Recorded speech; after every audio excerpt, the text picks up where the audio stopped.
Y'all, these low vibration congregations are a trip. As a counselor, as a crisis responder, as a friend, I speak to a lot of people, right? But there are some consistencies that keep showing up across the board, and that's with religious couples in relationships. Come for me if you want to, but keep it to yourself at the same time, because I don't really care what you got to say if it's negative, right? Now, I'm not going to sit here and apologize and give the disclaimer. Not all Christians. I'm not talking about all religions. I'm not talking about you. I'm not about to do that. I'm talking about my experience, what I see, what I hear, right? We're adults. We have common sense. We know to take what we need, spit out the rest. Eat the meat, spit out the bone. Right? So don't come on here and talk about not all this person, not all this religion, not all, that's not my experience. Okay, that's not your experience, then good.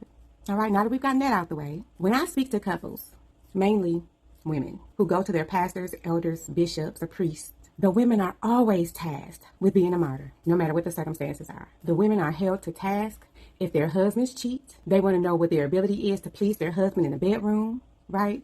Everything comes into question. Are you cooking enough? Are you keeping your body up? Are you going to the gym, right?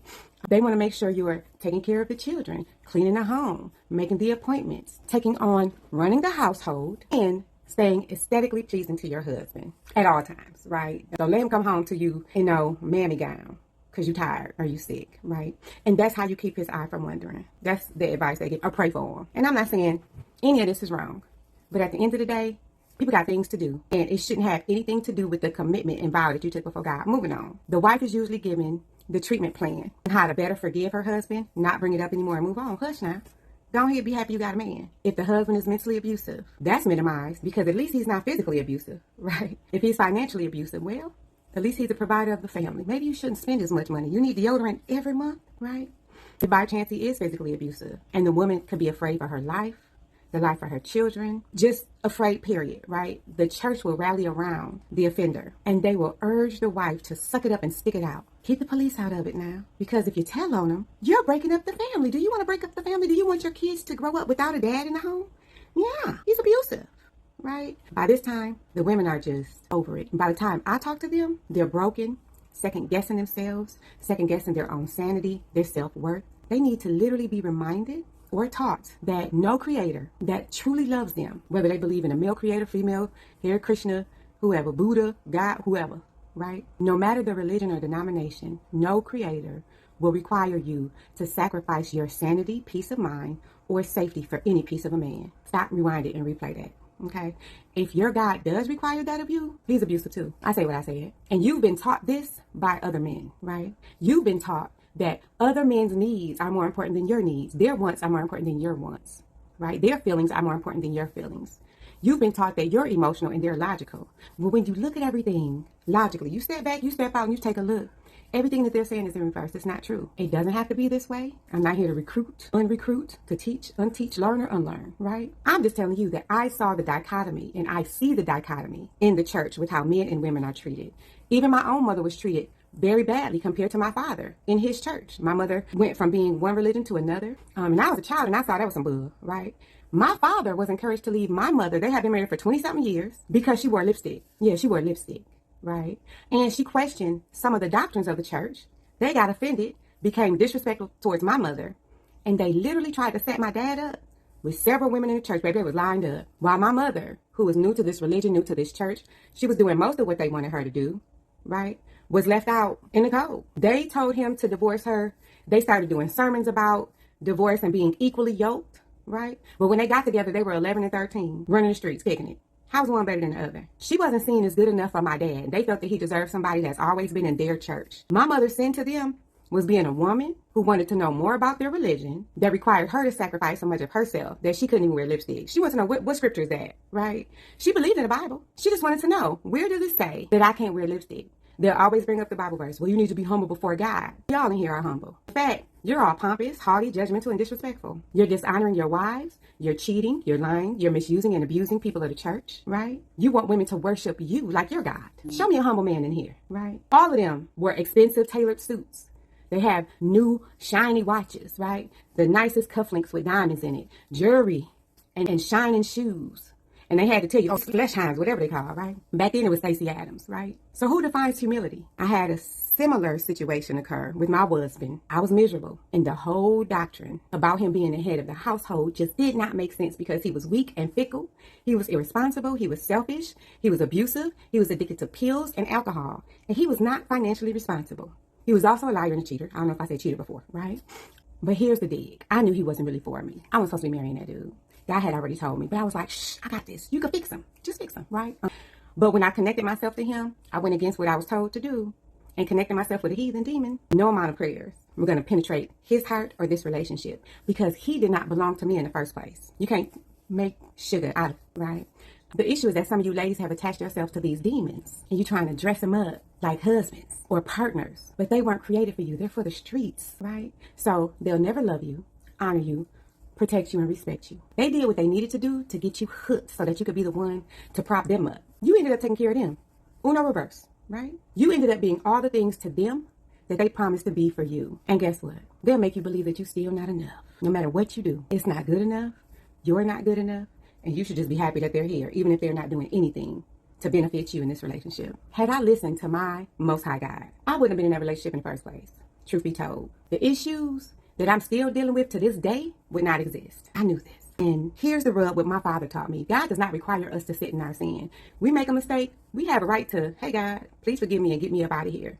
And he did. He created a way out for me. He helped me to heal and realize that I am whole and worthy without anyone else's permission or presence. I didn't date or talk to any man for 2 years. I didn't do anything but focus on my baby. I went to therapy, created a safe space to heal, and I just focused on my growth and my relationship with God. When it was time for me to meet my husband, I would know it because he would place peace in my heart. I wouldn't have to justify my relationship. I wouldn't have to seek out the good things he does because it's so many bad things, right? It would be easy because my husband would protect my heart without me having to ask him to. I wouldn't have to settle for him, be less abusive some days and have those days be called our good days. No, that's not what my God wants for me. And in that intermittent time when I was single and I had to, figure out what I was going to do, let me tell you something. My God provided for me and my children. It's always been him. He had to show me and remind me that it's always been him. He can use any vessel he wants to take care of us. So sometimes we hold on to the man because of the benefit that we get with him. Now, I'm not saying to leave and you have your life together. That's not what I'm saying that it's possible to rebuild. God won't leave you or forsake you is all I'm saying, right? And what could have been for bad ended up becoming a blessing. I've been married to my husband now for almost 14 years. We still laugh. We're still attracted to each other. We wrestle. We play together. We watch movies, we chill. And to be perfectly honest, we go on vacation, but we can't wait to get back home because we just want to be comfortable in our own home. Relationships should not be hard. It's not hard. Marriage should not be hard. If you love each other, you'll be able to navigate hard times and spaces that affect you both, like finances, hard-headed kids, right? Somebody ate the last piece of pizza and I wanted that for lunch. Common little issues, right? But abuse, neglect, harm, pain, cheating, loneliness, selfishness, these are part of the fabric of a healthy marriage. Truth be told, the vows that you take when you get married require both parties to honor them in order for them to remain intact and valid. Once one of you step outside of your vows, that contract has become null and void. And honestly, you have a right to make a decision in order for them to remain intact and valid. Once one of you step outside of your vows, that contract has become null and void. And honestly, you have a right to make a decision based on new developments that occur within your relationship. If you made a vow to honor and to uphold your partner and you fail to do that, you've breached your contract. If your partner does it, they've breached it. So it really trips me out when people say, I'm breaking up the family just because I did this. Or the church is like, I'm breaking up your family because your husband didn't know. He went outside of the covenant that we took before God. He broke it, right? I'm not here to compare religions, gods, doctrines. Cool. If that's not your church, cool. I'm not talking about you then. It's not my business anyway. I'm here to talk to the people that understand what I'm talking about. Whoever you serve, whatever God you serve should be fair, and it should not convince you to sacrifice pieces of yourself for anyone else's benefit. If you believe in Jesus, that's what he died for. You're not God. I want you to consider what makes anyone in your life more important than you. What makes their happiness, their well-being, their wants, their needs, their desires, their goals more important than yours? Why are you tasked with doing all the bending, mending, and molding? You have to change your life for the head of the household who couldn't lead you out of a burning bush that's 2 feet wide, child. We can't expect someone to take care of our needs, to lead us, without first following the shepherd that will lead them. Whoever that is, whatever that looks like. They don't have a God to answer to. They're not going to take care of you. And these are for people that's believers, right?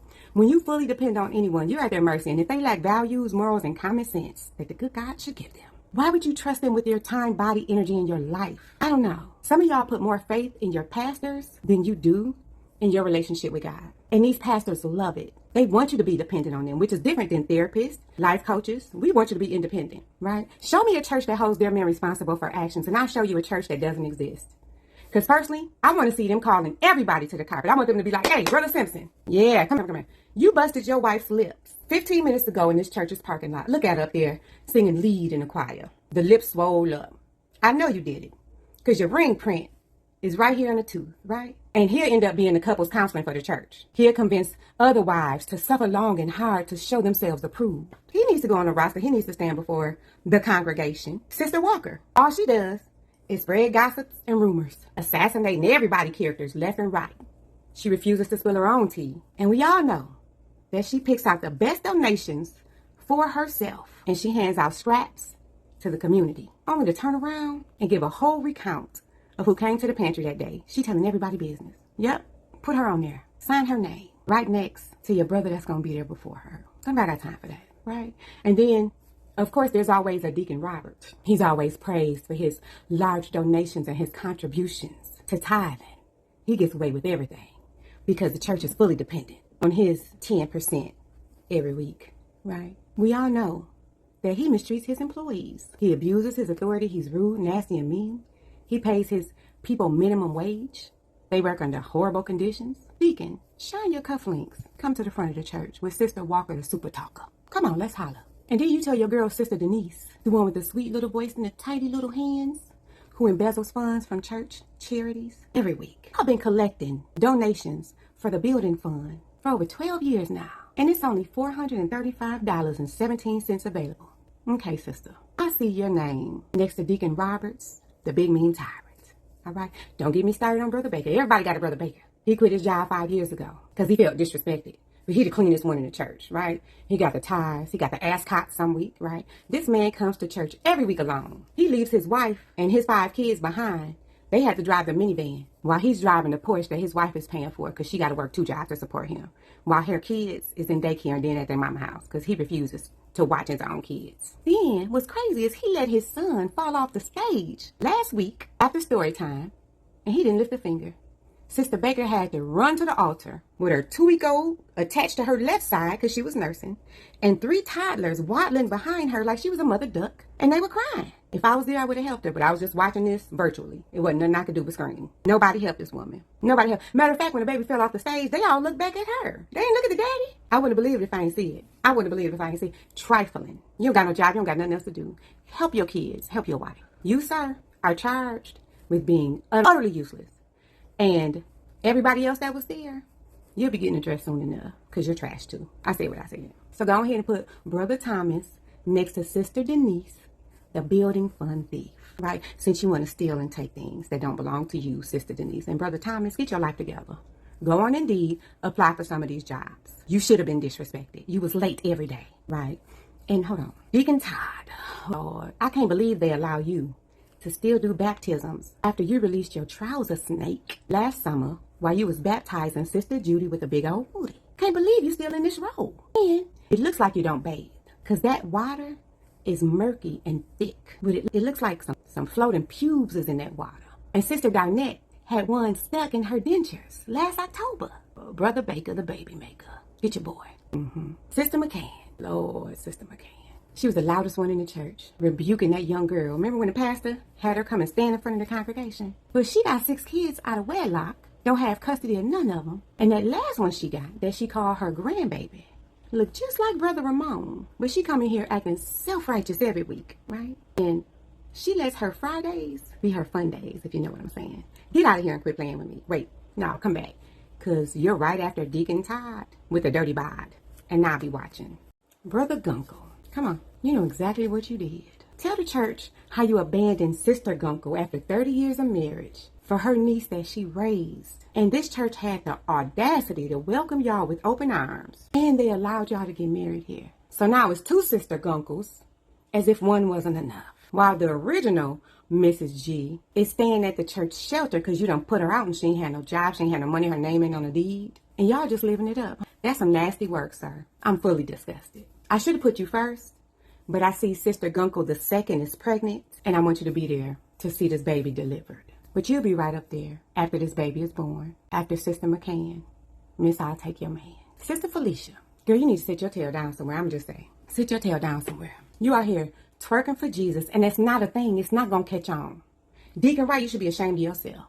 I can't believe you put all that money into Sister Felicia's first Christian strip club. Then you have dancers coming out twerking to Kirk Franklin's Stomp. That's wild. I can't believe this is happening. I can't blame you, Sister Felicia. You don't know no better, right? You came straight from the streets. You learning as you go.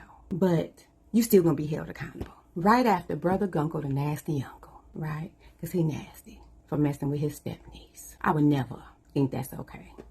Get your life together. Sister Clark, the last time you hosted the holiday dinner, you sent 43 parishioners to the ER with yersiniosis. The waiting room looked like an apocalyptic volcano exploded full of poop. I didn't know what was going on. Then you posted that video on TikTok called Dinner on a Budget, and you had your 7 cats licking the dishes clean so you could save money on your water bill and Cascade for your dishwasher. Everything started to make sense. And I can't believe this church is still letting you make the casserole this year. You nasty, like Sister Felicia, the BBL diva. You gonna be right after her. Wash your hands and stop letting your cats lick on the dishes.